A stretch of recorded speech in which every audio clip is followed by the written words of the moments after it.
Circulatory fluid was drawn within the particulate matter external to a Tuscosa saloon upon a freezing March nocturnal interval in 1876, and the expiring man was not the outlaw. It constituted the deputy who had executed the lethal error of rotating his dorsal surface toward a smiling countenance. How does a solitary man transform into so dreaded that lawmen within 3 territories refuse to pursue him alone? The frontier did not generate monstrosities from nothing. It disclosed what men already were, subsequently extended them distance from consequences and proximity toward weaponry. By the mid-1870s, the cattle municipality extending from Kansas through the Texas Panhandle operated beneath a peculiar physics where reputation could distort actuality. A man recognized to be perilous frequently did not necessitate discharging a projectile. Terror executed the labor on his behalf. But constructing that reputation necessitated calibration, a willingness to traverse boundaries others exclusively approached, and the endurance instinct to recognize when the frontier's transient aperture of lawlessness was sealing. John Joshua Webb did not appear as mortality. Photographic captures from his early diurnal cycles exhibit a compact man possessing meticulous optical organs and a cultivated mustache. The classification who might operate a desiccated commodities establishment or manage a freight office. He had been born within Keokuk County, Iowa in 1847, the offspring of agriculturalists who had displaced westward throughout the inaugural wave of settlement optimism. His early years abandoned minimal documentation, which itself articulates a narrative. The men who transformed infamous upon the frontier frequently distributed a common biography, modest commencements, disrupted instruction, and a conflict that instructed them the mechanics of termination preceding they attained 20. Webb joined the Union Army at 17. What he observed throughout those years proceeded unwritten, but when he mustered outward in 65, he did not return domicile.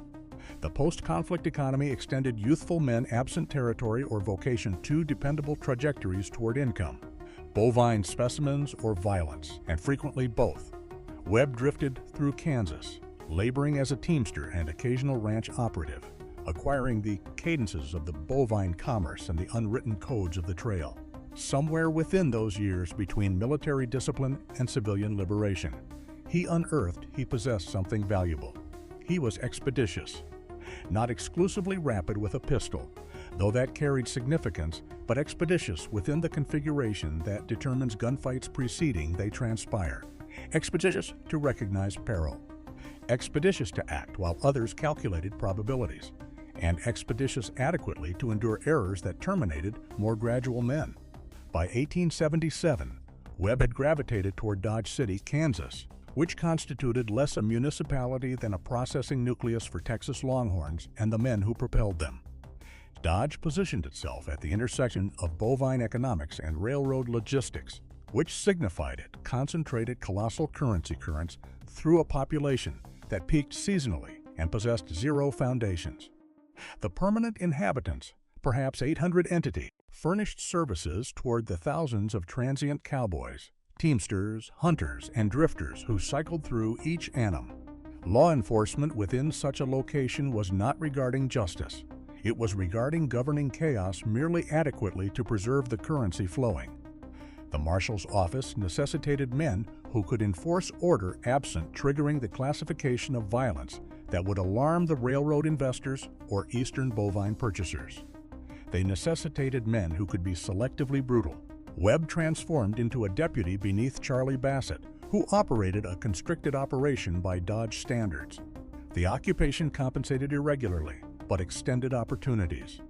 Deputies could consume gratuitously within the majority of saloons, accumulate informal compensation for safeguarding gambling operations, and construct connections alongside the bovine syndicates that authentically operated the municipality. Webb substantiated effective. He possessed the disposition for frontier law enforcement, which necessitated performing dominance absent forfeiting governance. A deputy who discharged excessively freely generated circulatory feuds and alarmed commerce away. A deputy who hesitated became terminated. Webb appeared to comprehend the equilibrium instinctively. He apprehended inebriates possessing efficiency, discouraged confrontations possessing his presence, and cultivated a reputation for being absolutely willing to escalate if propelled. But Dodge was transforming civilized, which for men resembling Webb signified it was transforming unprofitable.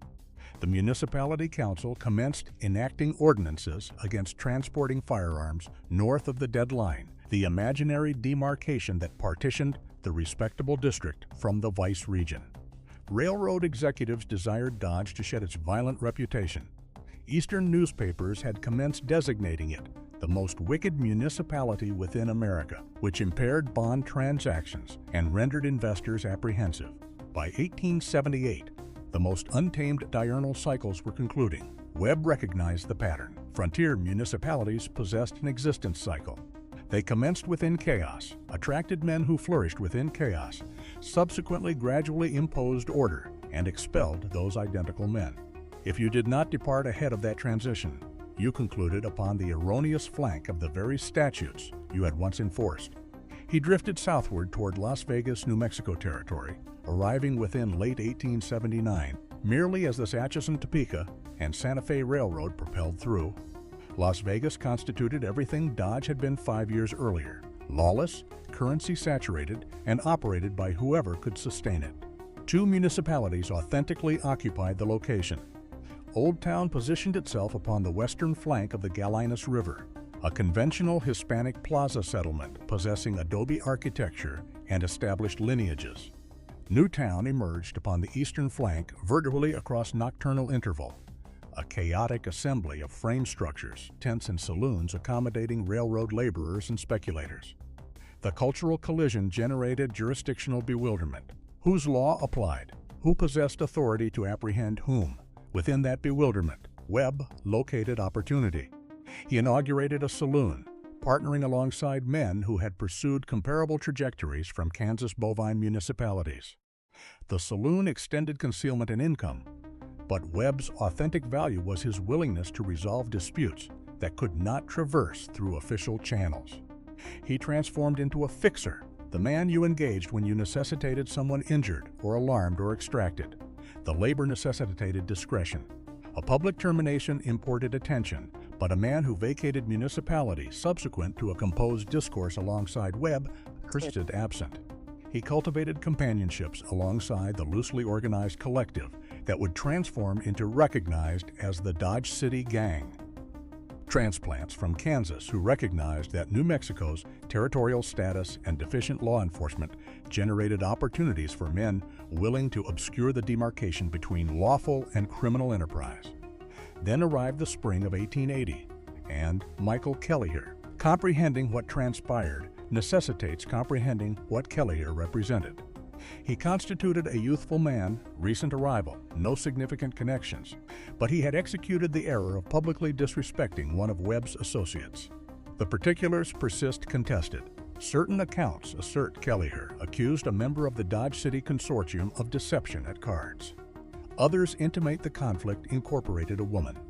What is documented is what transpired on March 25th.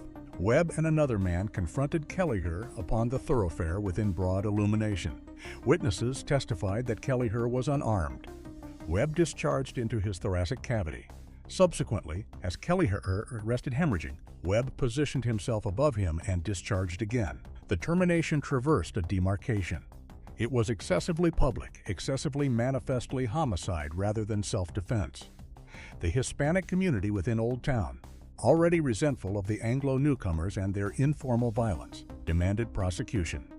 The territorial governor, receiving complaints from citizens who had commenced interrogating whether New Mexico could ever attain statehood while such men operated freely, administered pressure. For once, the machinery of law operated. Webb was apprehended, charged with homicide, and sustained for proceedings. His proceedings exposed the profound corruption that traversed through frontier justice. Webb's defense collective incorporated prominent attorneys possessing connections toward the Santa Fe Ring, the network of legal practitioners, politicians, and commercial operatives who governed substantial portions of New Mexico's economy through territorial grants and political manipulation. The prosecution presented overwhelming substantiation. Multiple witnesses positioned Webb at the location. The coroner substantiated Kelleher was discharged twice, once while vertical, once while descending, but the defense contended self-defense, asserting Kelleher had extended toward a weapon. No weapon was ever generated. The adjudication panel, selected from a population that incorporated numerous men economically dependent upon the saloon commerce and railroad interests Webb's associates governed, deliberated transiently. Culpable of homicide within the secondary degree, the verdict stunned observers who had an anticipated exoneration, but the sentence disclosed the arrangement. Webb received a light duration and was dispatched toward the territorial prison within Santa Fe, beneath conditions that intimated everyone comprehended this constituted temporary. Within months, his attorneys submitted appeals asserting procedural errors and adjudication irregularities. The Territorial Supreme Court, staffed by appointees possessing their own entanglements alongside the Santa Fe ring, appeared inclined to attend. Webb's incarceration generated a void within Las Vegas. Violence escalated as competing factions contested for governance of gambling, prostitution, and protection enterprises. The municipality council, desperate for stability, executed a fateful determination. They engaged a novel marshal, a man possessing his own intricate reputation from Kansas. His designation was Dave Rudabaugh, and he had operated alongside Webb previously. Documentation intimates, Rudabaugh was not engaged to arrest criminality, but to govern it, to restore the functioning arrangement that had existed preceding Webb's prosecution disrupted commerce. The determination disclosed how comprehensively legitimate authority had amalgamated with criminal enterprise within frontier municipalities, desperate for any classification of order. Meanwhile, something unexpected was transpiring within Santa Fe. Webb, confined but not isolated, preserved communication alongside associates upon the exterior. The territorial prison was not a modern facility. Guards were deficiently compensated and readily influenced. Visitors arrived and departed possessing minimal supervision. Within the autumn of 1880, as Webb's appeal labored through the tribunals, a strategy developed.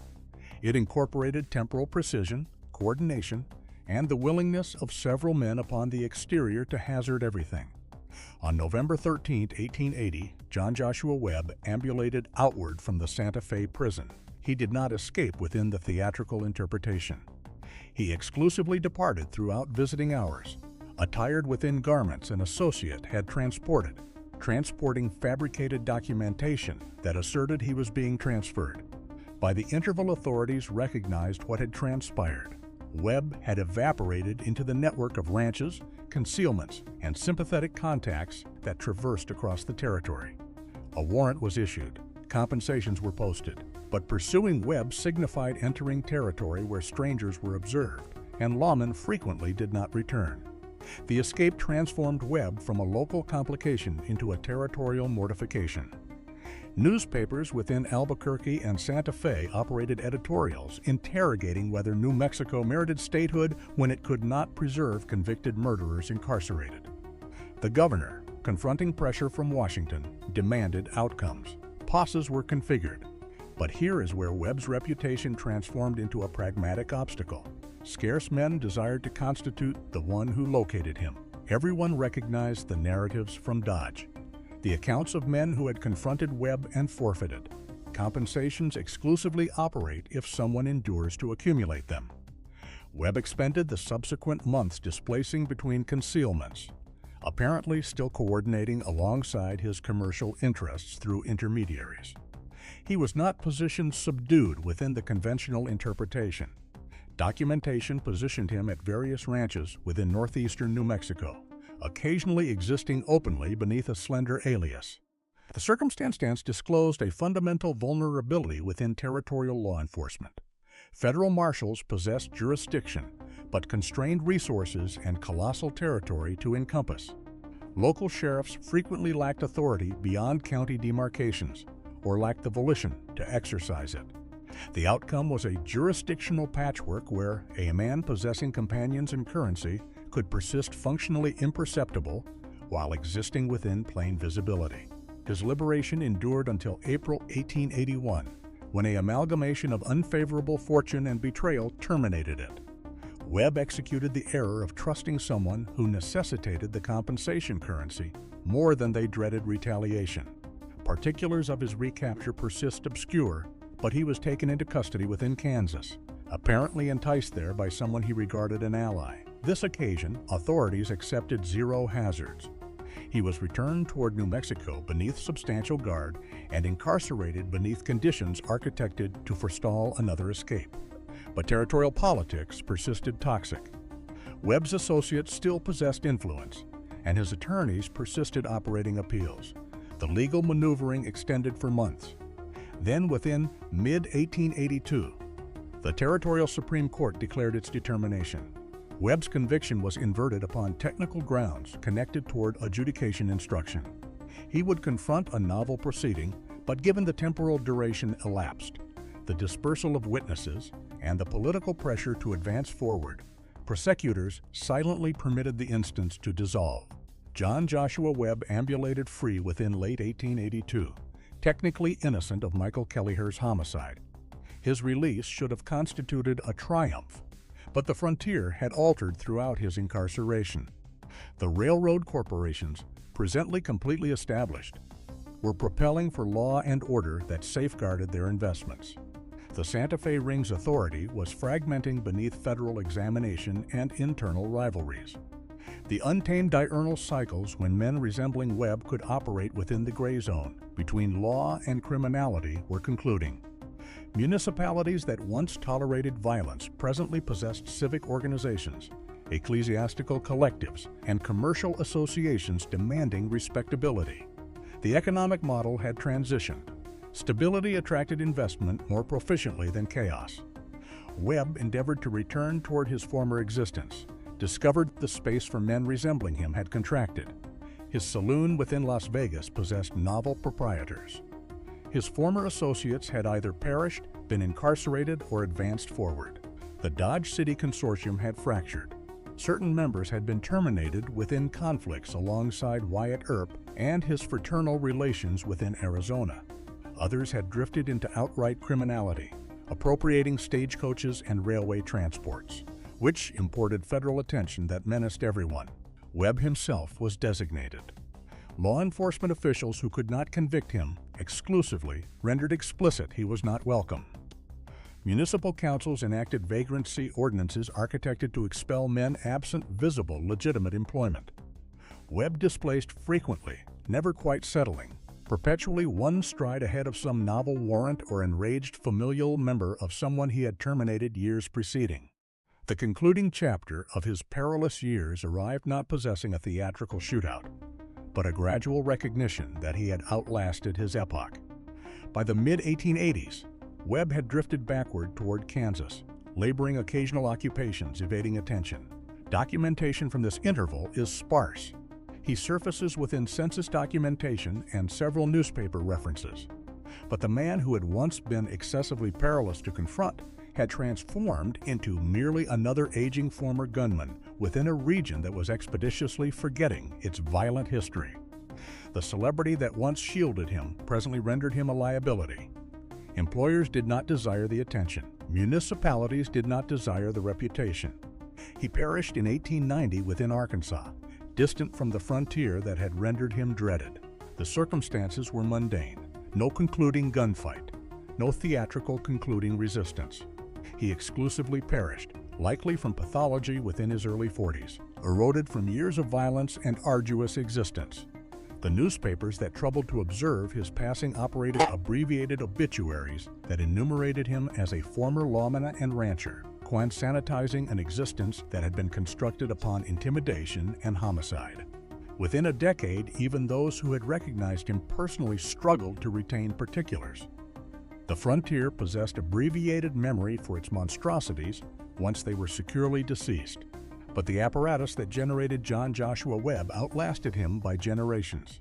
The pattern reiterated across the West: initial lawlessness, the ascension of men willing to deploy violence for profit or governance, a transition interval where those men occupied official positions, and finally a collective oblivion that reframed the violent history as romantic adventure. Webb was not exceptional. He was typical. What rendered him perilous was not distinctive proficiency or unusual cruelty. It constituted his willingness to operate within the chasm between non-existent law and not yet efficacious law to constitute the violent enforcement mechanism that settlements necessitated preceding they could concede they necessitated it. The protracted consequences undulate forward within configurations we are still processing. The frontier violence we romanticize within motion pictures and literature was seldom heroic. It was customarily economic, men contesting over resources and status within zones where governance authority was deliberately preserved deficient to benefit those possessing capital and connections. The celebrated gunfighters, the marshals and outlaws who populate Western mythology, were frequently interchangeable. They transitioned flanks contingent upon who compensated more proficiently. And the distinction between law enforcement and organized criminality constituted a matter of documentation rather than principle. Comprehending Webb signifies comprehending that frontier justice was never regarding equity. It was regarding establishing dominance sufficiently expeditiously to secure economic governance preceding federal authority could impose order that might favor distinct interests. The bovine municipalities, mining encampments, and railroad boom municipalities that rendered men resembling Webb valuable were not laboratories of liberation. They constituted temporary zones where the customary regulations were suspended to facilitate wealth extraction. Once the resources were secured and the proprietorship assertions established, law could return, and men resembling Webb transformed into mortifications to be forgotten or reconfigured. The inquiry that haunted those who recognized him persisted unanswered even at his mortality. Was he delivered possessing the capacity for informal violence? Or did the conflict and the frontier cultivate it? The distinction carried significance toward his contemporaries who desired to subscribe to the conviction they were fundamentally distinct. That extended the identical circumstances, they would not have executed the identical determinations. But the substantiation intimates otherwise. The frontier generated thousands of John Joshua Webbs, men who unearthed that violence could constitute a vocation if you could govern your terror and endure the isolation it imported. The majority did not transform celebrated. They existed and perished within obscurity, their casualties forgotten, their criminalities unpunished, or exclusively absorbed within the background acoustic interference of a society that anticipated a particular stratum of circulatory shedding as the compensation of expansion. What rendered Webb the most perilous man within the Old West was not his corpus enumeration, which was likely modest by the standards of the epoch. It was his longevity, his capacity to endure and adapt as the frontier altered encircling him, and his protection by apparatuses that discovered him utilitarian even when they publicly condemned him. He represented the obscure transaction at the cardiac organ of westward expansion. We shall engage men to execute horrific phenomena, subsequently perform astonishment when they execute them, subsequently shield them from consequences, because prosecuting them signifies conceding what we engage them for. His narrative does not conform comfortably within the Western mythology we inherited. There exists no redemption trajectory, no concluding recognition of error, no heroic sacrifice. He existed violently, endured more extensively than the majority of men within his profession, possessed any entitlement to anticipate, and perished forgotten. The exclusive justice, if it can be designated that, is that the frontier that rendered him utilitarian eventually discarded him. But by that interval, the impairment was executed. The patterns were established. The legal precedents were configured. The comprehension that violence could be profitable and shielded if you selected the appropriate flank at the appropriate interval had been comprehensively normalized. We articulate toward ourselves that we have advanced beyond that frontier violence, that modern society possesses apparatuses to forestall men resembling Webb from flourishing. But the mechanism persists. Every society possesses chasms between what law prohibits and what enforcement authentically prevents. And within those chasms, perilous men still locate opportunity. They do not don projectile belts presently, and their violence is customarily economic rather than physical. But the principle Webb comprehended, that dread and force can substitute for legitimacy if you are willing to accept the expenditures, persists operational. The frontier did not generate that principle. It exclusively rendered it visible within configurations our sanitized chronicles have expended a century endeavoring to obscure.